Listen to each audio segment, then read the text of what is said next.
Everyone. My name is Kay Roussos-Ross, and I'm here with Heather Flynn, and we are here on behalf of BH Impact to share our advice and thoughts related to the COVID-19 outbreak pandemic and how we might be able to work together to help ourselves cope, both as clinicians, but also how we can best help our patients.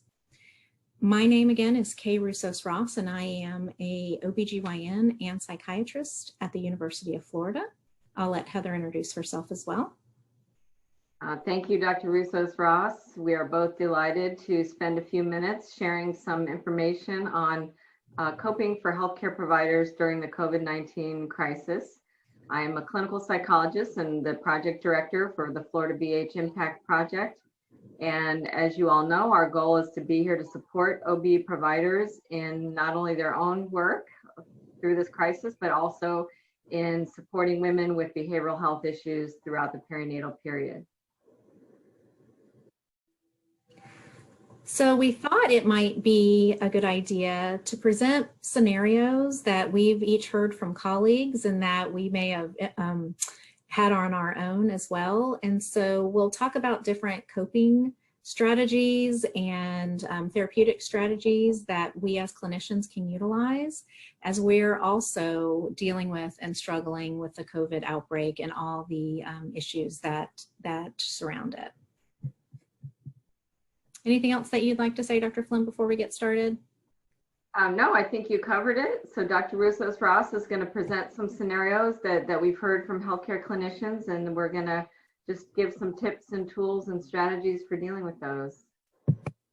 All right. So let's start with this case here. Dr. X is an OBGYN with 2 young children.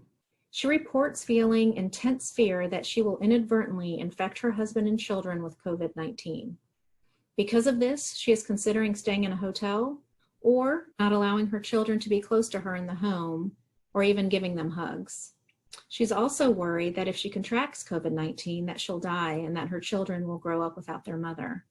She feels overwhelmed by these thoughts and doesn't really know what to do. What do you suggest, Dr. Flynn? Yeah, so this is a really scary and common set of concerns that healthcare providers have right now.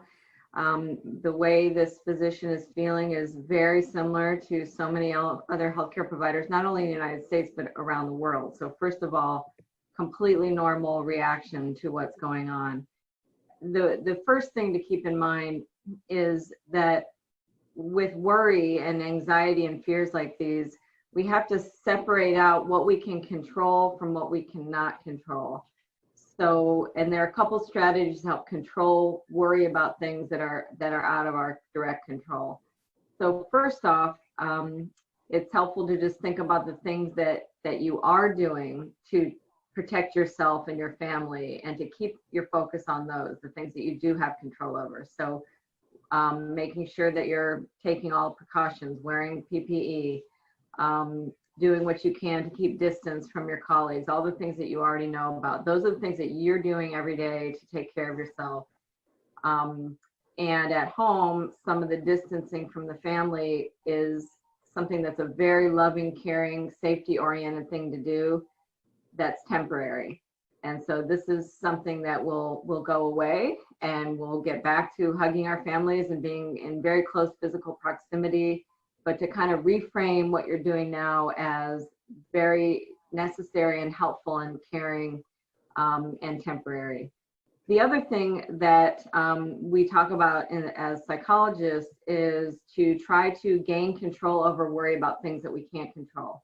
And one of the best ways to do that is to take a few moments during the day and just really reflect on what are your 1 to 2 worst fears, your biggest worries, and maybe write those down. And ideally, you can share those with somebody that you trust and that you feel comfortable talking to. It's a very good chance the other person has the same exact fears. So it'll help you connect, it'll help you feel better, and actually diminish some of the intensity of the worry by talking about it.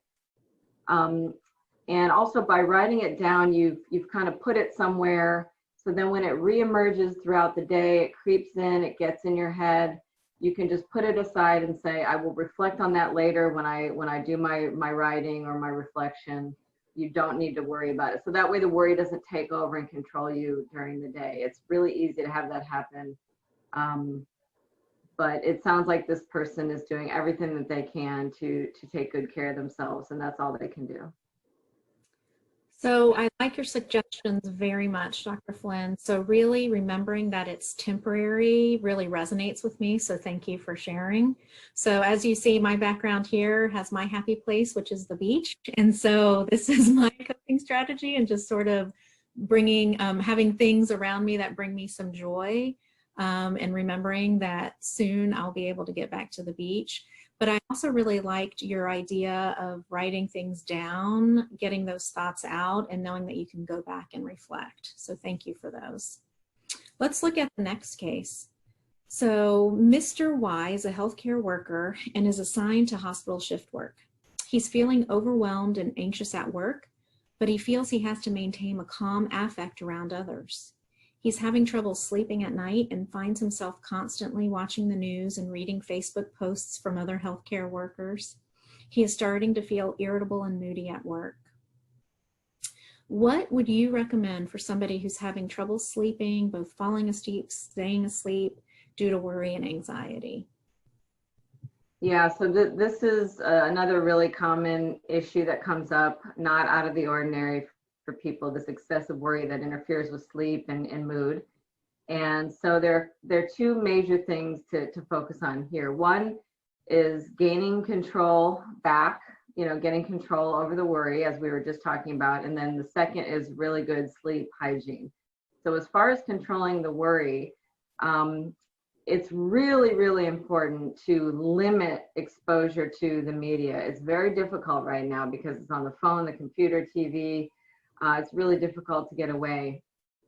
It's really critical that folks, especially those who are experiencing some excessive worry, limit that exposure to the news to only about 10 to 15 minutes a day, and just enough to know what you need to know, what's going on. And if you don't have to take my word for it. You can take a look at how your anxiety and mood changes when you're looking at the news versus when you're not looking at the news. You'll see that it goes up and down based on media exposure. So it's really important to limit that, maybe 10 minutes a day, need to know, and then really put that aside, because it's not worth your health to constantly be exposed to the fears and worries unnecessarily throughout the day. So the limit of the media exposure in the news is really, really important. And you might want to schedule that time, because it'll increase worry and anxiety at a time when you're feeling really good and in control during the day, whether it be the middle of the day, the morning, but never within 2 hours of going to bed. Really limit that exposure within 2 hours of going to bed. That will help with the sleep, but then there's some other hygiene related things that will help with sleep. And it's really important to have a wind down routine that's very calming and relaxing within 2 hours of bedtime. Cool, dark environment, not a lot of stressors, turning down the lights, so no exposure to bright light, or just really dim lights, and no blue screens, no phone, no computer within, if you can, an hour or two before bed. And it might be helpful to write down, again, worries about 2 hours or more before going to bed, so that you don't have them take over when you lay your head down and let those thoughts go through your head. If you do start to notice the worries coming up when you lay down, try to picture a huge stop sign in your head and just say stop, and then start counting backwards from 100 or 150, depending on how long it takes you to fall asleep, and just really be disciplined about sticking with the counting and the breathing, and that will help calm the mind down and hopefully get you to sleep. Those are great suggestions. Again, I know personally I've had to stop watching the news, and as you said, I did my own personal experiment, and I do see that I do a lot better when I'm not watching the news or looking at all the different doctor Facebook groups online.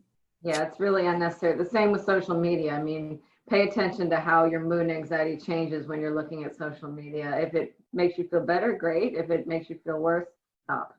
Mm-hmm. All right, let's move on to another case. These are really, really helpful. So I'm so excited that we're doing this. Dr. S is still working in the outpatient setting as well as performing deliveries. Dr. S has been very worried about not being able to provide accurate information on the effects of COVID-19 to pregnant and postpartum patients regarding the impact on pregnancy and other risks. He is also very anxious about being so close to the patients and healthcare teams during deliveries. And this has led to increased anxiety and stress and feelings that he's not sure if he can actually do his job well.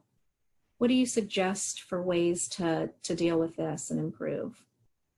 Yeah, really understandable set of worries and concerns, because those of us who go into healthcare and helping professions, you know, our major motivation is to be there to help our patients and to help other people. And that's something that served us well and will continue to serve us well into the future. But that also can lead to an excessive sense of responsibility for somebody else that can begin to interfere with our own functioning and levels of distress. So that's completely understandable.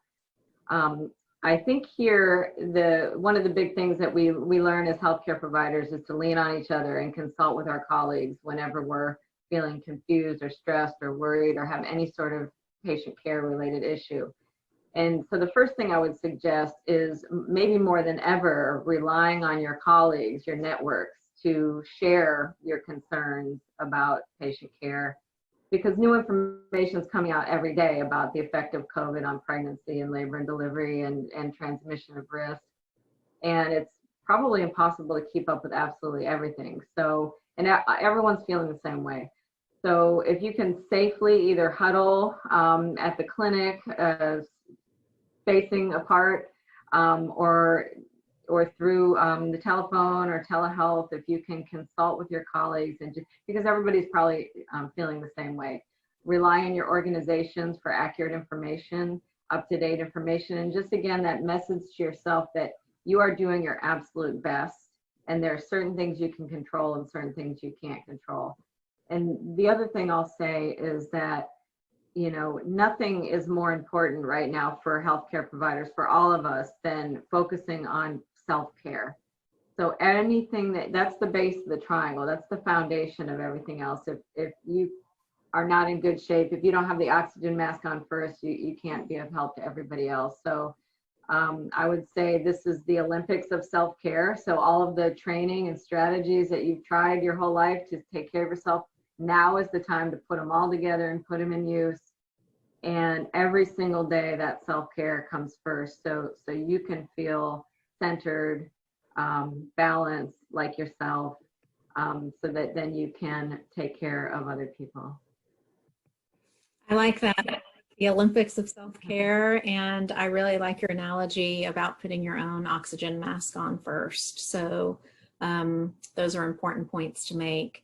I also echo what you said about looking at your friends and other colleagues. Again, you guys may be taking turns and turning off the news, or, you know, looking at all the different email and, you know, inundations that you have. And so leaning on friends for the most up-to-date information, ACOG, CDC, and everything else is helpful. As you mentioned, it's really important just to recognize that our information is changing on a daily basis, sometimes on an hourly basis. And so remembering that we're all doing the best we can. We're all in healthcare because we all want to do the best for others, and none of us are perfect. And we're just doing what we can, realizing and giving ourselves grace that maybe we didn't know the latest thing that just came out 2 minutes ago, but we'll get there and we'll learn it. And relying on others to help us get there. I've got one final case that I'd like to share with you from a colleague. This is Dr. W, and she's a physician in private practice. Due to COVID-19, she has had significantly decreased numbers of patients that she's seeing in clinic. She's had to furlough several employees and worries that she may lose her practice. She's feeling overwhelmed, defeated, and scared about the financial impact. She also feels pretty guilty that she was unable to keep all of her employees. What do you suggest for her? Yeah, so the economic stress and the worry and uncertainty about what will happen to the practice is a very real concern. So not to minimize that at all. At the same time, what's not helpful is the excessive worry about things that are unknown or that you can't control right now. We know it takes a toll on the brain and the body to continually be exposed to anxiety and worry. So again, number one is to take care of yourself and prioritize self-care, and to separate the things that you can control from the things you can't control. Here again, it might even be helpful to make two columns. What are the things I can control? Write those down, and what are the things I can't control? And in doing so, you will feel good about the fact that you're doing everything you can, and reminding yourself that you're doing everything you can, and to get rid of or push aside the worry about things that you can't control. And that's a very active process, because these anxieties and worries creep in all day long. And we have to strategically say, I can't worry about that right now. I want to focus on the fact that I have all my paperwork in order. I'm doing everything that I can. I'm in good communication with my employees. I mean, all the things that you know that are under your control is really important. The guilt is a tough one. Guilt, remember, is only useful as a signal to remind us to stop hurting somebody else at a very basic level. So it's not useful at all if you've already done everything you can. So that's something else that, again, can take hold of the brain and body in a negative way and really bring us down and affect everything else. If we can, again, get social support, get support from your trusted people, share how you're feeling, remind yourself you're doing everything you can, and don't let that unnecessary worry or guilt overtake you, because you are very important and you need to be in good shape as this unfolds over the next few months. So if there's any fork in the road, take the self-care path right now. Very good. I like the idea of making those lists, the things you can control and things you can't. And I haven't heard your thoughts on guilt before, and those are also pretty powerful. So thank you for sharing those. We tried to share with everyone the most common things that we've heard from obstetrics providers throughout our state as far as concerns and worries. So we hope that we've touched on all of them. If there are any other concerns that any of you have, you can certainly reach out to Dr. Flynn or I at any time. Again, we are part of BH Impact, Behavioral Health Impact, and we provide free services to clinicians in the areas we serve to discuss any sort of perinatal psychiatric issues that any of your patients are having. But again, during COVID-19, we want to really open it to US providers as well. You all should be getting our newsletters routinely via email. We will also be sharing them with District 12 ACOG so that they can share those throughout the state. To remind everyone, the phone number that you can call for our help if you need anything at all, either again for your patients or for yourselves with COVID-19, is 833-951-0296. Again, that number is 833-951-0296. There's always somebody manning the phones 9 to 5 on a Monday through Friday basis. And one of us will get back to you as quickly as we can. Hopefully, we will be able to answer any questions that you have at the time of the call. But if you need to speak directly with me or directly with Heather, we are happy to be of service. I'll let Dr. Flynn end this discussion. Well, thank you, Dr. Roussos-Ross, and thanks to all of you for everything you do every day. We are here to support and help you, and we look forward to connecting with you in person in the coming months.